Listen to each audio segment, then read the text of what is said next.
حضرت جنید بغدادی دجلہ کے کنارے جا نکلے اور آپ کے شاگرد بھی تھے آپ کے ساتھ، تو وہاں بہلول ملے۔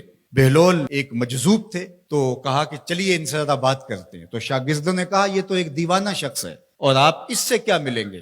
آپ اتنے پڑھے لکھے عالم اور اتنے بڑے فقیہ اور صوفی، اور ایک دیوانے شخص سے آپ ملیں گے؟ دنیا اس کو دیوانہ کہتی تھی، بہلول دیوانہ۔ لیکن سعدی بولے کہ سعدیہ نزدیک رائے عاشقاں، خلق مجنونند و مجنو عاقل است، کا اصل تو عاقل یہ لوگ ہیں۔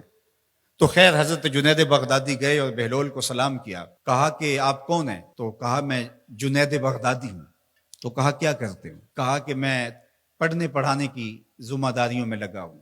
تو آپ نے فرمایا کہ کھانے کے آداب جانتے ہو؟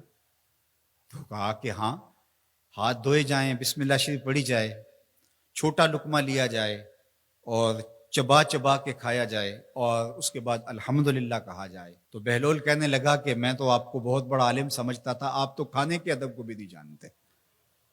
اور اپنا کپڑا اٹھایا، جھاڑا اور ایک جانب چل دیے۔ شاگردوں نے کہا ہم نے آپ کو کہا تھا کہ اس شخص کے پیچھے جانے کا کیا فائدہ، یہ تو دیوانہ شخص ہے۔ تو کہا نہیں میں اس کے پیچھے چلتا ہوں۔ پھر آپ اس کے پیچھے بھاگے۔ تو پھر بہلول نے پلٹ کے دیکھا، کہا کہ کون ہو؟ کہا کہ میں جنید ہوں، آپ کو ملنے آیا ہوں۔ تو آپ نے پھر ایک سوال کیا، گفتگو لمبی ہو جائے۔ تیسری مرتبہ بھی جب وہ اپنا دامن چھاڑ کے گزرے تو پھر آپ آگے بڑھے۔ انہوں نے پوچھا کون ہو؟ انہوں نے کہا کہ میں ایک عام سا شخص ہوں، تو آپ کے پاس جو ہے وہ سیکھنے آیا ہوں۔ تو کہا کہ میں نے تم سے پوچھا تھا کہ کھانے کے آداب کیا ہیں، تو تم نے یہ بتایا تھا۔ کہا جی میں نے تو یہی پڑھا ہے اور میں نے یہی بتایا ہے۔ تو کہا کھانے کا سب سے پہلا ادب یہ ہے کہ لقمہ حلال کا ہو، باقی لقمے چھوٹے چھوٹے توڑ کے کھائے یا چبا چبا کے کھائے یا جو ہے وہ پانی پہلے پیے یا بعد میں پیے، کہا یہ باتیں بات کی ہے۔ سب سے پہلا ادب کھانے کا یہ ہے کہ لقمہ طیب ہو، لقمہ طاہر ہو، لقمہ پاکیزہ ہو۔ اللہ اکبر۔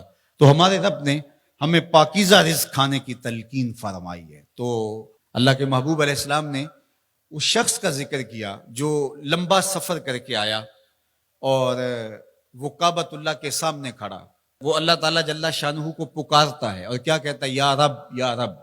اشعث اغبر، اس کے بال بکھرے ہوئے ہیں اور اس کا لباس پھٹا ہوا ہے، پتہ گندہ سی حالت ہے، اور اللہ کے گھر کے سامنے کھڑا ہے، لمبے لمبے ہاتھ کر کے دعا مانگ رہا ہے، یا رب اے میرے اللہ، اے میرے اللہ۔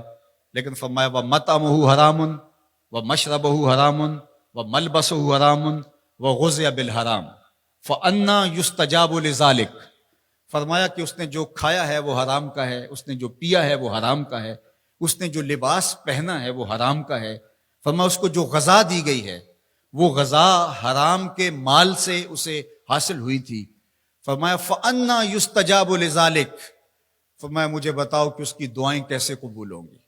وہ کعبۃ اللہ کے پردے کو تھام کے کھڑا ہے، ملتزم سے لپٹ کے رو رہا ہے، وہ حتیم میں کھڑا ہے، وہ کعبہ کے اندر بھی چلا گیا، کعبہ کی چھت پہ سقف بیت اللہ پہ بھی کھڑا ہے، مطاف میں کھڑا ہے، وہ حجر اسود کے ساتھ لپٹ کے دعائیں مانگ رہا ہے، مقام ابراہیم کے پاس کھڑا ہو کے دعائیں مانگ رہا ہے۔